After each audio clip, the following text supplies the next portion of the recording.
Madam जी सुनिए, ये शायद आपकी चैन गिर गई। केशव उठा। उठो। Thank you so much uncle, हमारी चेन थी वो गलती से पॉकेट से गिर गई होगी। Thank you. नौकरी से पहले ही आज हमारा चेकपोट लग गया। सही कह रहा तू। चलो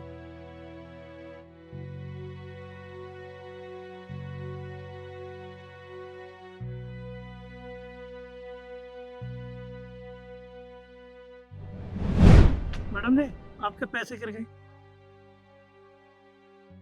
इतने सारे पैसे, मुझे लगता है आज मेरी किस्मत बहुत अच्छी है। इंटरव्यू से पहले लॉटरी लग गई।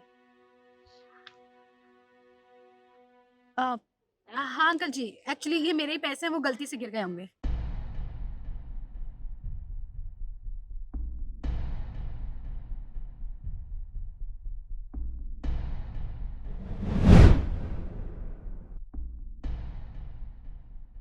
Thank you so much uncle जी।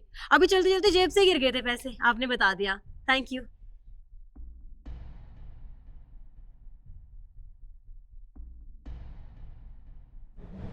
ये पैसे आपके गिर गए।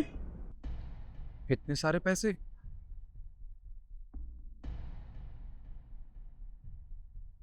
चाचा जी ये पैसे तो मेरे नहीं है, ये शायद किसी और के गिर गए होंगे। अरे साहब इतने सारे पैसे जब आपको मिले तो आप ही रख लो। ये कैसी बात कर रहे हैं आप? जब ये पैसे मेरे हैं ही नहीं तो मैं इन्हें कैसे रख सकता हूँ? क्या पता कोई ये पैसे बैंक से निकाल के लाया हो या उसे कहीं देने हो।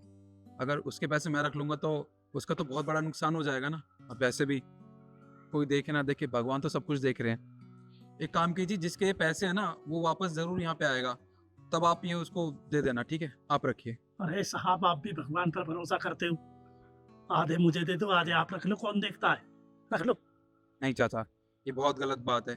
ये पैसे आप नहीं रख सकते। जब ये पैसे किसी और की मेहनत के है ना तो आपका इन पे कोई हक नहीं बनता है।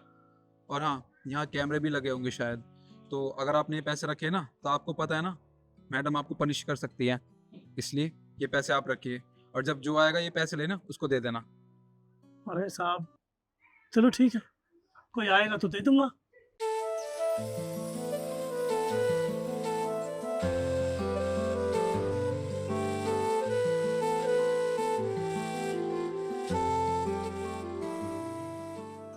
नमस्कार, आप लोगों का स्वागत है। वैसे मुझे बताते हुए खुशी हो रही है कि आप लोगों का इंटरव्यू हो चुका है और जिस कैंडिडेट का सिलेक्शन हुआ है वो है मिस्टर निखिल। क्या बकवास है ये? अभी हमारा इंटरव्यू कैसे हो गया? इंटरव्यू तो छोड़िए, आपने इनका सिलेक्शन कैसे कर लिया? अभी तक तो हम बॉस से भी नहीं मिले हैं। और वैसे भी बिना बॉस से मिले, बिना इंटरव्यू हुए सिलेक्शन कैसे हो सकता है? और किसने कहा कि आप लोगों का इंटरव्यू नहीं हुआ है? देखिए मैम, ऑब्वियसली इंटरव्यू नहीं हुआ है। अभी तक हम बॉस के कैबिन में न गए, पिछले 1 घंटे से यहाँ पे बैठ के वेट कर रहे हैं और इंटरव्यू हो कैसे सकता है? मैं समझाती हूँ। आप लोगों का इंटरव्यू गेट के बाहर ही हो गया था। आप लोगों के साथ वहाँ जो भी कुछ हुआ वो आप लोगों के इंटरव्यू का हिस्सा था और वो सब मैंने ही करवाया था, क्योंकि मुझे देखना था कि कौन ईमानदार है और कौन नहीं। लेकिन आप लोगों ने बाहर जो भी कुछ किया उससे ये तो साबित हो गया कि आप चारों में से कोई भी ईमानदार नहीं है। इसलिए आप लोगों का सिलेक्शन नहीं हुआ, तो आप यहाँ से जा सकते हैं। एक मिनट, पहली बात तो ये मैडम, ये कोई तरीका नहीं इंटरव्यू लेने का। ही क्या तरीका हुआ? पैसे रख दिए और इंटरव्यू ले लिया, कोई तरीका ही होता है ये? आप हमारी क्वालिफिकेशंस देखिए, उसके दम पर आप हमें जज कीजिए ना। कंपनी मेरी है तो रूल्स भी मेरे हैं और मेरी मर्जी, मैं जैसे चाहे इंटरव्यू लूं। तुम होती कौन हो मुझे समझाने वाली? एक तो तुम्हारे मन में इतना लालच भरा हुआ है और तुम यहाँ मुझे ही राय दे रही हो कि मुझे किस तरह से इंटरव्यू लेना चाहिए। देखो, तुम चारों की यहाँ कोई जरूरत नहीं है, निकलो यहाँ से। देखिए मैम, हमसे गलती हुई है, मान लिया, पर आप एक बार हमारा सीवी चेक कर लीजिए, एक बार देख लीजिए, क्या पता आपको हमारी क्वालिफिकेशंस अच्छे लग जाए। क्वालिफिकेशन देखने का अब कोई भी फायदा नहीं है, क्योंकि जो लोग इतने लालची हैं, लालच के चक्कर में आ गए, कल को तो तुम मेरी कंपनी के साथ कुछ भी कर सकते हो। इसलिए मैं तुम चारों को यहाँ नहीं रख सकती। जाइए यहाँ से। 1 मिनट, वो जो पैसे और चैन बाहर से उठाई थी उन्हें टेबल पे रख कर जाइए, क्योंकि फ्री में हमारी कंपनी किसी को कुछ नहीं बांटती।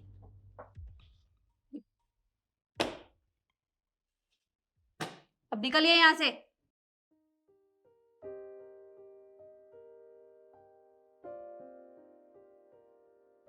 मिस्टर निखिल, आपका सिलेक्शन हो चुका है और आप कल से कंपनी ज्वाइन कर सकते हैं।